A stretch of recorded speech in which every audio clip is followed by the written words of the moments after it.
Herr Wichers, wie fiel der Auftragseingang im Maschinenbau im März aus?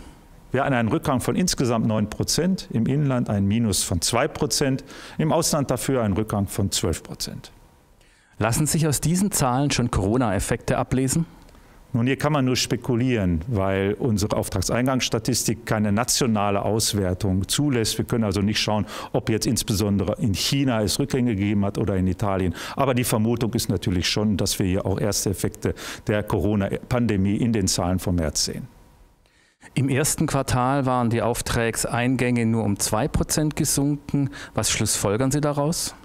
Ja, wir hatten sogar im Inland ein Plus von 1%. Und das passt recht gut, weil wir ja eigentlich in der guten Hoffnung waren, dass die Auftragseingänge wieder anziehen. Die Frühindikatoren waren recht gut gelaufen.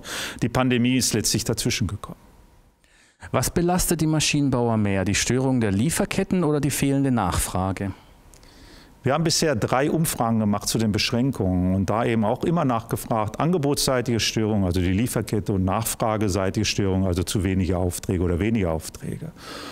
Am Anfang, also Mitte März, war es ziemlich gleichgewichtig. Rund die Hälfte der Unternehmen berichteten sowohl über angebotsseitige als auch über nachfrageseitige Störungen.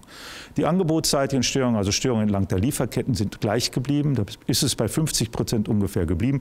Aber nachfrageseitige Störungen sind gestiegen. Da berichten jetzt 3 von 4 Unternehmen. Könnten denn die Maschinenbauer die Produktion überhaupt rasch wieder hochfahren?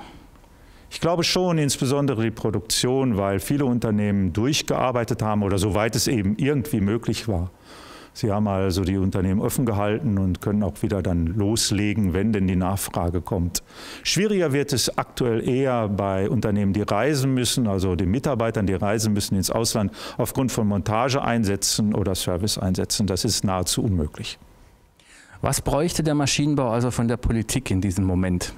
Nun, wichtig ist, dass wir aus der Reaktionsphase in eine Aktionsphase kommen. Also neben den aktuellen Hilfen, was Liquidität etc. angeht, müssen wir auch mehr nach vorne schauen. Wir müssen die Investitionen fördern. Wir müssen letztlich die Themen angehen, die im Strukturwandel wichtig sind.